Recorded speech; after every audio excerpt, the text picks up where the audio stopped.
Ok, voltou. Muito bem, então vamos pensar agora de uma maneira um pouco mais formalizada no que quer dizer esse raciocínio e a argumentação do Snow. Vamos então separar, igual a gente fez naquela tabela, mas de uma maneira mais esquemática. Agora é o seguinte: basicamente vamos chamar, né, de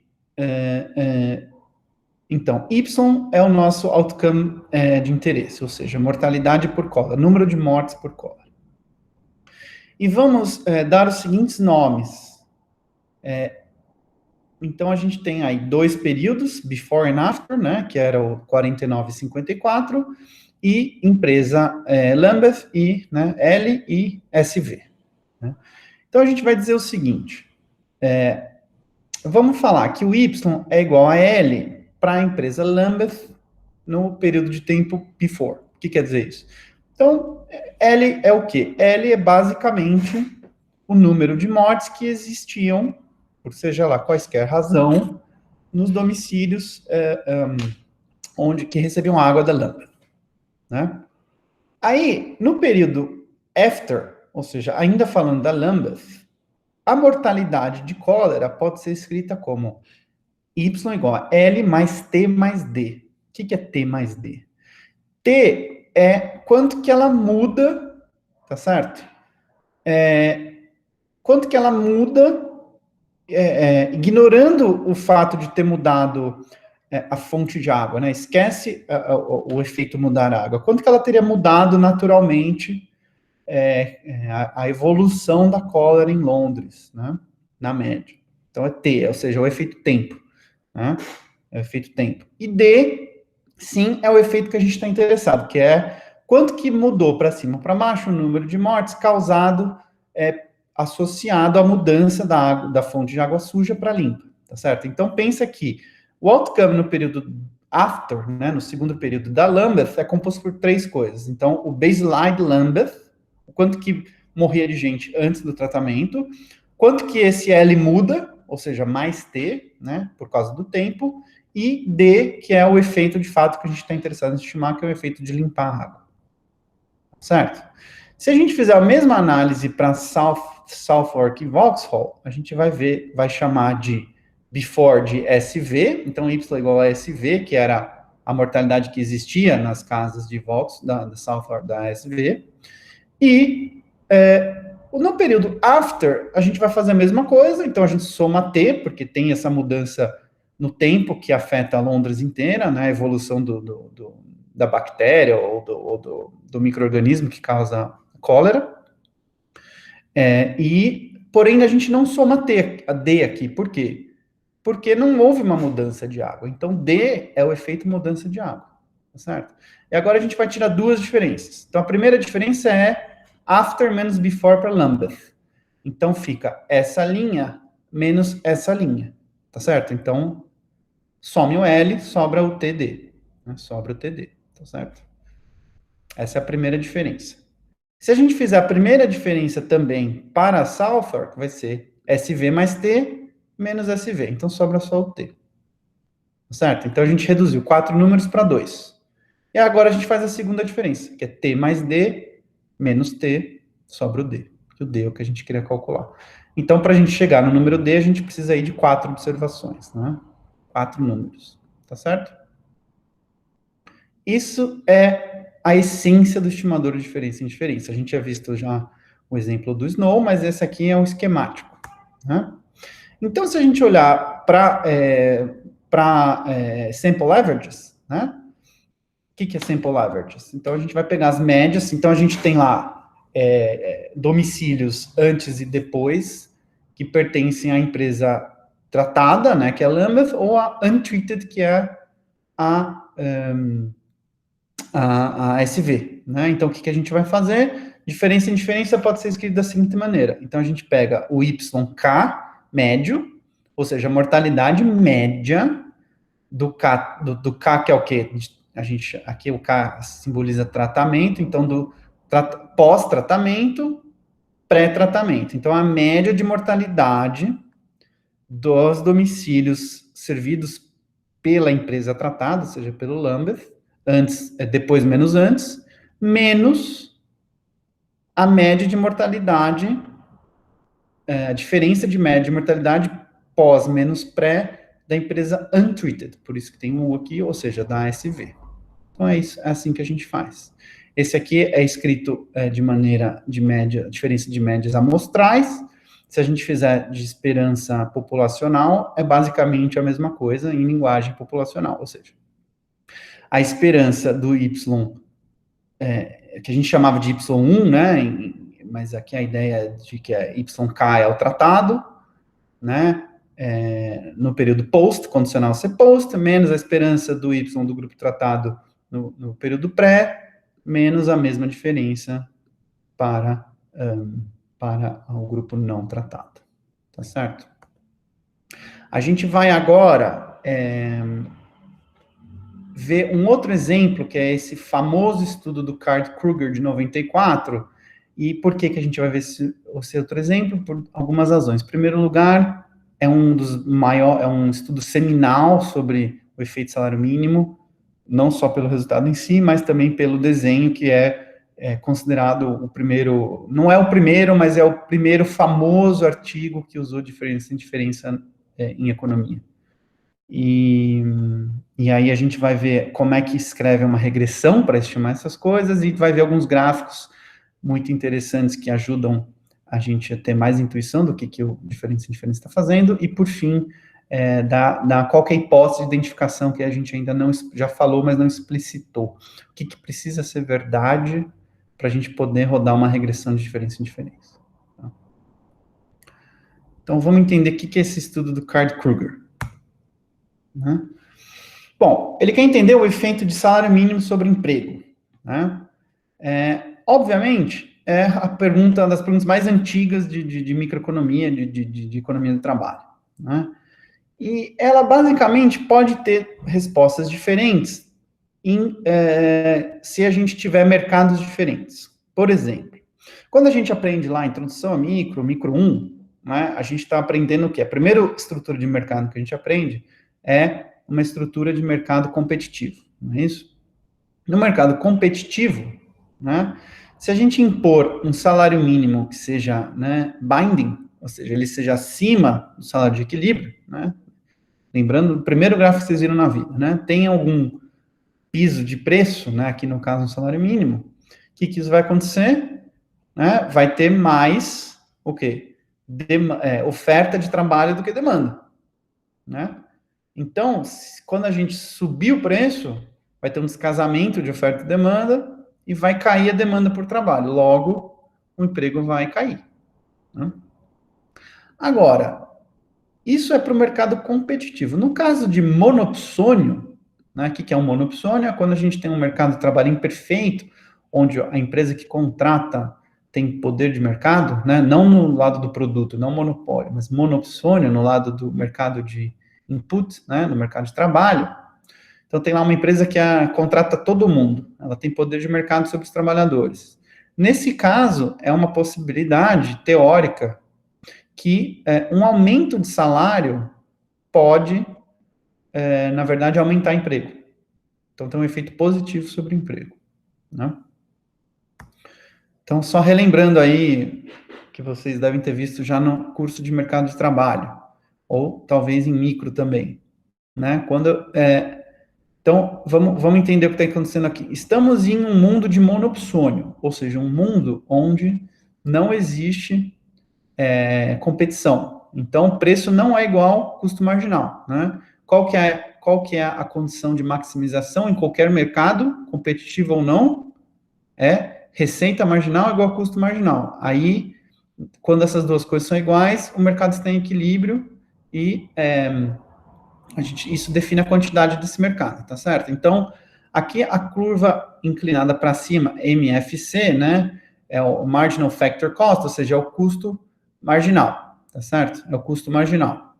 E a linha azul aí com inclinação negativa é MRP, quer dizer o quê? Marginal Revenue Product, ou seja, receita marginal, né? Notem que essas curvas se cruzam ali no primeiro xizinho à esquerda, e isso leva a uma quantidade de trabalho LM, ou seja, tem um nível de emprego baixo, né? Tem um nível de emprego baixo, e esse nível de emprego baixo, se a gente projetar ele na segunda curva vermelha, que é a curva S, que é a curva de oferta de trabalho, então, dada essa quantidade L, a gente tem um salário 4. E é assim que é definido o equilíbrio nesse mercado. Então, ele vai ter um salário de 4 dólares por hora, com a quantidade de LM de trabalhadores, que poucos trabalhadores querem trabalhar, né, a esse preço, então, um preço baixo, quantidade baixa. Ok? Então, as firmas forçam esse salário baixo e essa demanda baixa por trabalhadores.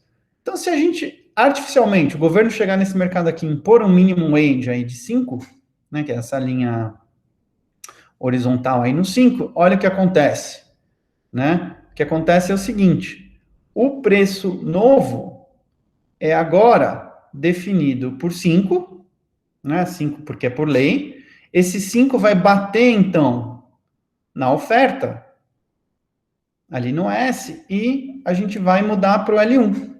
Né? Então, notem que o quê? A gente subiu o preço de 4 para 5, subiu o salário, e a quantidade de trabalho subiu de LM para L1. Então, a previsão desse modelo, quando o mercado de trabalho não é competitivo, é que aumenta o salário e aumenta o emprego. Que é o contrário da previsão de um mercado competitivo, que se aumenta o salário e cai o emprego. Então, por que eu estou falando tudo isso? Porque eu estou mostrando para vocês que, a princípio, a gente não sabe o efeito de um aumento de salário mínimo sobre emprego, tá? A questão é um pouco mais complicada que essa, mas vamos focar nesse artigo, que é um artigo clássico, depois ele foi questionado por outras razões, mas vamos entender a ideia aqui. Por que ele ficou famoso? Porque ele aplicou a ideia de difference and difference. Como? Seguinte modo, em fevereiro de 92, o estado de New Jersey, né, aumentou o salário mínimo de 4,225 para 5, né, 5,05. Enquanto que o salário mínimo no estado da Pensilvânia, que é vizinho, foi mantido em 4,25. Né? O que o Card & Krug fizeram? Né? Eles pegaram e fizeram uma survey com fast food stores, né? Lojas de fast food, restaurantes de fast food, em Nova Jersey e na Pensilvânia, tanto antes quanto depois desse aumento. Né? Então, eles foram atrás desses dados, tá certo? Telefone, ligando e perguntando, primeiro, quanto você paga, né? E quantos funcionários você tem em cada dessas empresas. Por que fast food, em particular? Porque fast food são os típicos empresas que empregam salário mínimo nos Estados Unidos, né? Na época e acho que até hoje. Né? Então, se em algum lugar uma subida de salário mínimo é relevante, ia ser para esse tipo de empresa. Por isso que eles focaram nessas empresas. Ok? Claro, a gente está falando aqui de paper de 94, né, gente? Então, os dados eram muito poucos existentes na época, mal existia computador para a gente analisar dados, enfim, a vida era outra, né? Hoje é uma piada você ver um paper com 400 empresas, né? Hoje a gente olha milhares ou milhões de empresas, mas aqui foi um grande avanço na época. Então, antes da gente falar do que eles acharam, vamos entender qual que é a grande hipótese de identificação aqui nesses modelos em geral. É a famosa hipótese da parallel trends, nas tendências paralelas. O que quer dizer isso? Que, vamos entender aqui, primeiro no exemplo deles, depois a gente generaliza. Que então, a média do Y0 em New Jersey post menos pré, menos a esperança do Y0 em Pensilvânia post menos pré é igual a 0. O que quer dizer isso? Quer dizer que, notem que todos os Y aqui são 0, ou seja, a gente está numa linguagem de potential outcomes, onde Y0 quer dizer o quê? O emprego, ou em New Jersey, ou em Pensilvânia, no mundo 0, ou seja, no mundo onde não existe tratamento, no mundo onde ninguém sobe o salário, ok? No mundo onde ninguém sobe o salário. Então, essa non-parallel trends, se existe parallel trends, o que quer dizer? Que é a hipótese que os dois estados teriam se comportado da mesma maneira ao longo do tempo, antes e depois, caso não exista tratamento. Então, se subiu 10% o emprego em um, a gente está assumindo que subiu 10% no outro. ou teria subido 10% no outro, no caso de não haver tratamento. Ou seja, aqui no exemplo deles, Pensilvânia, onde não houve tratamento, a gente observa como que variou no caso de não tratamento, porque não houve tratamento, não subiu o salário. Então, essa diferença aqui, a gente observa na prática. Mas no caso de New Jersey, a gente só observa o Y0 no pré. No post, a gente só observa o Y1, né? Porque houve o tratamento nesse meio tempo. Então, a gente só observa o que a gente chamou de realidade paralela, que existiu o tratamento. Por isso que está em vermelhinho esse número aqui. Esse número aqui ele não é observado. Por isso, o contrafactual, ele não é testável, como a gente sempre fala, né? Porque o post-period aí de New Jersey, né, o potential employment, o Y0, num mundo onde não tinha, onde o minimum wage era mantido baixo, não é observável. Tá certo? Então, vamos olhar, vamos pular aqui, para a mesma análise, basicamente, que o John Snow fez lá no século XIX, agora aplicada para os dados do Carden-Kruger. Notem, né, então, tratar o emprego, né, o emprego em fast food antes, né, para todas as observações, dá o quê? 23, uma média de 23 funcionários aqui para o Pensilvânia, isso no período antes, né, e em New Jersey uma média de 20, tá? Então as empresas são levemente menores em New Jersey. Se a gente olhar para after, né, no período seguinte, a gente faz o mesmo número, o que acontece é que Pensilvânia cai para 21, e New Jersey sobe um pouquinho para 21. Né? Então, a gente vai fazer aqui, na primeira linha e na segunda linha, as primeiras diferenças. Então, 20, 44, menos 23, 33, dá menos 2,89. Na linha de baixo, 21,03 menos 21,17 dá menos 0,14. E se a gente fizer 0,14 menos 2,89, a gente chega no número de positivo de 2,6. Tá? Então, a diferença dá um número positivo, ok? Positivo de 2,7. Então, qual que é a grande surpresa desse artigo aqui? E talvez a razão por que ele ficou tão conhecido? Que o que a gente vê é que employment, né, emprego, na verdade, aumentou em New Jersey mais do que em Pensilvânia, mesmo tendo sido o aumento do salário mínimo em New Jersey. Então, a gente acha um número aqui, 2,7, que é um número relevante, né, a gente está falando de mais de 10% do baseline, né, de 20 e poucos. Então, assim, é um efeito bem surpreendente para a época, né?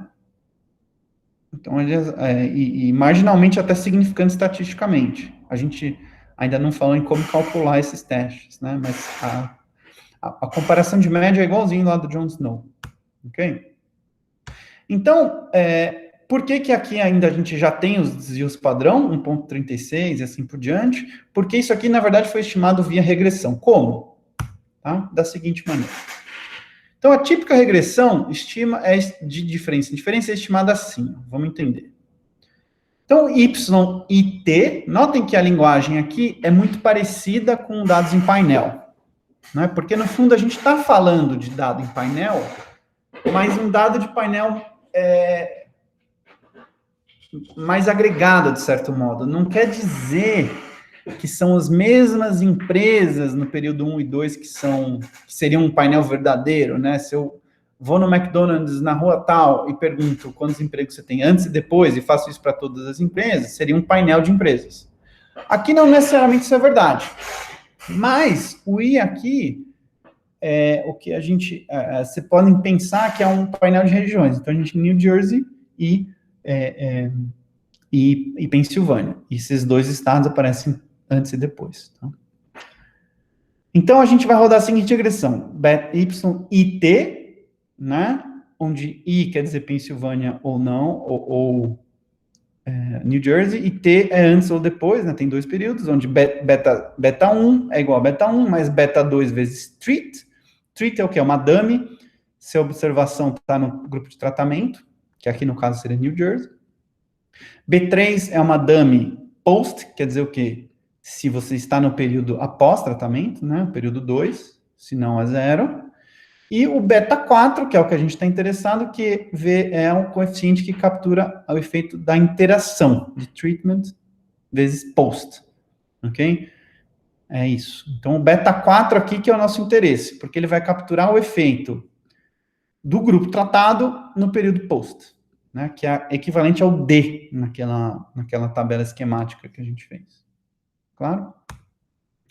Então, já falei aqui, né, mas de novo, a regressão equivalente seria YITS, né, S aqui eles só adicionaram para capturar estado, né, I é empresa e S é estado, onde YITS é igual a alfa mais gama, uma dummy para New Jersey, mais lambda, uma dummy para tempo, novembro, que é o post, né, e o delta, que é a interação de New Jersey vezes D. Ok? A mesma coisa do slide anterior. Então, notem que todos esses coeficientes nessa regressão têm significado. Né? Vamos entender aqui. O alfa, olha que bonito que é essa regressão. O alfa captura o quê? Captura exatamente o quê? O período pré de Pensilvânia. Por quê? Porque o gama vai ser 0, né? New Jersey é 0, porque a gente está em Pensilvânia. A gente está no período pré, então essa dummy é 0, então isso aqui é 0. E esses dois aqui entre parênteses são 0 também. Então tudo isso aqui é 0. Né? Quando tudo isso aqui é 0, a gente está no mundo Pensilvânia pré. Ok? O mundo Pensilvânia post é o quê? É quando a dummy New Jersey é 0. Quando a dummy New Jersey é 0, esse termo some e esse termo some. Então vai sobrar o quê? Alfa, que é o Pensilvânia pré, mais o lambda, que é o post. Então, alfa mais lambda é Pensilvânia post. E a gente pode fazer o mesmo exercício para New Jersey. New Jersey pré é o quê? Quando a gente tem o alfa mais a New Jersey dummy ascend. Não é isso? Então, a gente sobra esses dois termos, enquanto que o D é 0, então esse termo some, e D é 0, esse termo some. E New Jersey Post é o caso onde todas as dummies acendem. Então, o alfa sempre aceso, New Jersey está aceso, período post está aceso e a interação está acesa. Tá certo? Então, aqui fica muito claro o que o Difference and Difference Estimate é. Né? É o New Jersey Post menos o pré, menos o Pennsylvania Post menos o pré. Né? Então, se vocês pegarem as 4 linhas de cima e fizerem essa continha, vocês vão ver que vai sobrar somente o delta, que é o nosso interesse. Né? Então, se vocês fizerem essas continhas aqui, e tirarem as diferenças, vocês vão achar em delta. Se vocês rodarem diretamente essa regressão, vocês vão achar o delta também. Vocês vão estimar todos esses parâmetros, em particular, vocês estarão interessados no delta. Então, vocês vão ter uma boa estimativa para o delta. Além disso, vocês vão ter o desvio padrão dessa estimativa, então vocês podem fazer teste de hipótese se ele é 0 ou não. Tá claro? E é isso que o Carden-Kruger fazem. Né? Ok. Agora, vamos repetir essas coisas que a gente falou, mas em termos gráficos, que eu acho que é a parte mais intuitiva da aula. Então, se a gente colocar os dados que eles trazem no artigo deles para esse gráfico, né? Então, a gente está basicamente pegando esses 4 pontos aqui, ou melhor, esses 4 números dessa tabela aqui, 23, 20, 21, 21, e colocando lá naquela tabela lá, tá? Nesse gráfico. Vamos lá. Então, notem aí, né? Pensilvânia está em preto, New Jersey está em vermelho. Lembrando que New Jersey é o estado que teve aumento do salário mínimo. Nesse gráfico, a gente consegue enxergar todos aqueles coeficientes que a gente olhou, definiu na regressão no slide passado. Notem. Alfa é o quê? É o Pensilvânia pré. Né? Então, alfa nesse gráfico, né, ele é o Pensilvânia pré, ou seja, ele é essa primeira bolinha aí de cima. Notem que o alfa está projetado ali no eixo Y. Então, ele é o quanto de trabalho que teve na Pensilvânia no período pré. Aí, a gente consegue estimar o quê? A gente consegue botar no gráfico o termo, o parâmetro gama. O parâmetro gama é o quê? A diferença entre New Jersey e Pensilvânia. Por quê? Se Pensilvânia é alfa e New Jersey é alfa mais gama, gama sozinho é a diferença entre os dois, né? Só voltando aqui. Então, notem aqui, né? Isso aqui é Pensilvânia pré, isso aqui é New Jersey pré. Um menos o outro, sobe o gama, sobra o gama. Então, o gama nesse gráfico vai ser a diferença, né? No eixo Y, da bolinha preta, a distância da bolinha vermelha para a bolinha preta no mês de fevereiro, né? No mês de fevereiro, que é o período pré. Então, já colocamos aí 2 coeficientes no gráfico. O terceiro gráfico é o quê? O terceiro coeficiente é o lambda. O lambda que está aqui multiplicando o quê? O D. O D é o quê? É a diferença entre o período post menos o pré, né? Post menos o pré, que é o quê? Para a Pensilvânia, né? Porque é o estado que não teve um aumento, então a gente observa Y0, né? No mundo onde não tem aumento, nos 2 períodos. Então, a diferença entre os dois é sempre projetando no eixo Y, né, gente? Da bolinha preta no período novembro, menos a bolinha preta no período fevereiro. Então, esse lambda aqui projetado, que é menor, é o efeito tempo. Né? É o efeito T, que a gente chamou lá naquele esquemático. E, por fim, falta o quê? Falta o delta. Mas vamos entender onde está o delta, né? Vamos entender onde está o delta.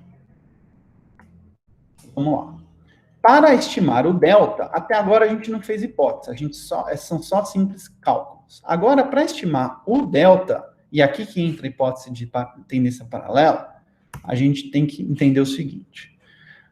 O que quer dizer a hipótese chave aí de tendência paralela? É que o outcome, né, aqui no caso, emprego, no grupo de tratamento e controle, seguiriam, né, é uma hipótese, então a gente está fazendo uma hipótese, assumindo que eles seguiriam a mesma tendência se não tivesse tido tratamento. Ok? Nesse mundo, não é o mundo que a gente observa, tá certo?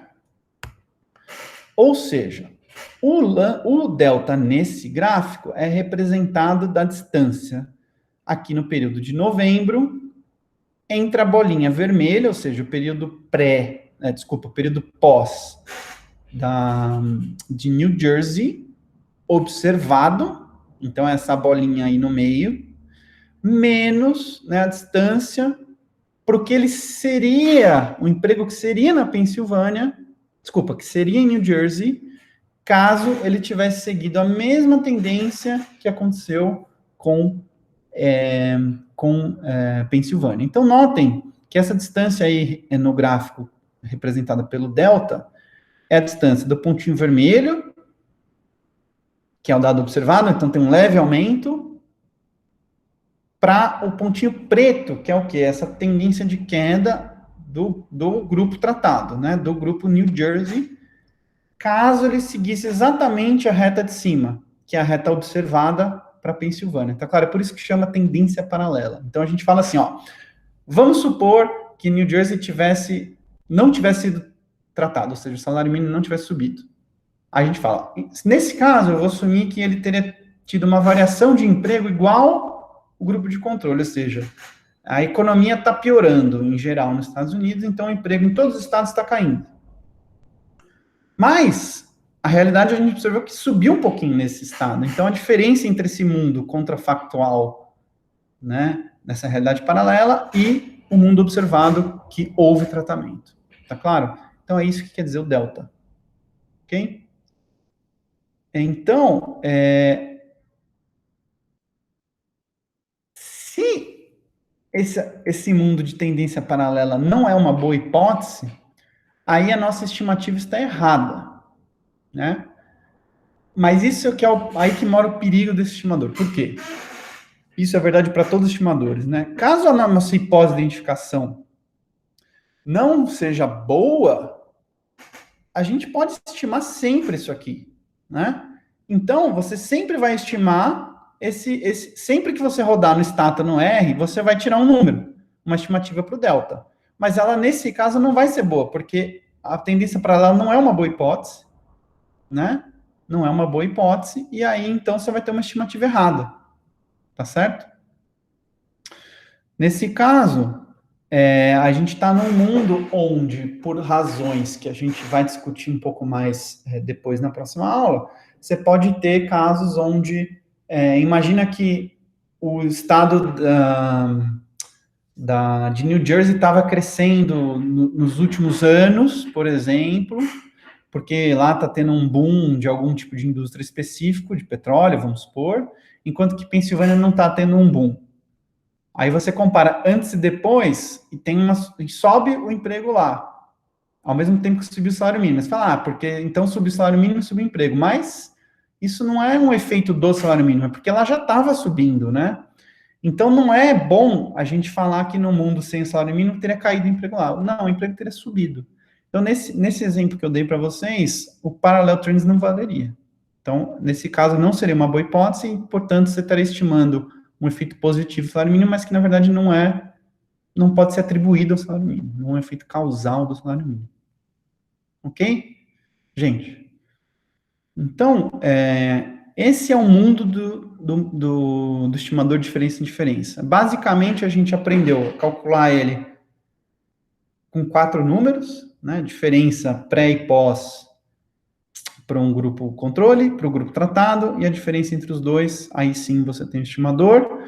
A gente aprendeu também que a gente calcula ele de maneira muito mais eficiente, escrevendo aquela regressão bem simples.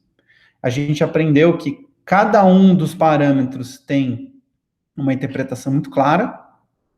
E, por fim, é bom rodar a regressão para a gente fazer teste de hipótese. A gente vai ter, aí sim, o desvio padrão. E, por fim, a gente falou da importância da hipótese parallel trend, e a gente só pode acreditar em parallel trends e na estimativa de difference and difference quando a parallel trend for, sim, uma boa hipótese. Ok? Incrível, a gente vai uma boa história que ela é verdadeira. Tá joia? Aí, na próxima aula, a gente vai continuar nesse tópico e vai expandir esse estimador para casos onde eu tenho vários períodos no tempo, não só 2, como aqui no caso, e eu tenho unidades sendo tratadas em períodos diferentes. Tá? Fica um pouquinho mais complexo, mas a ideia ainda é a mesma. Tá claro? É isso então, gente. Ficamos por aqui e até a próxima.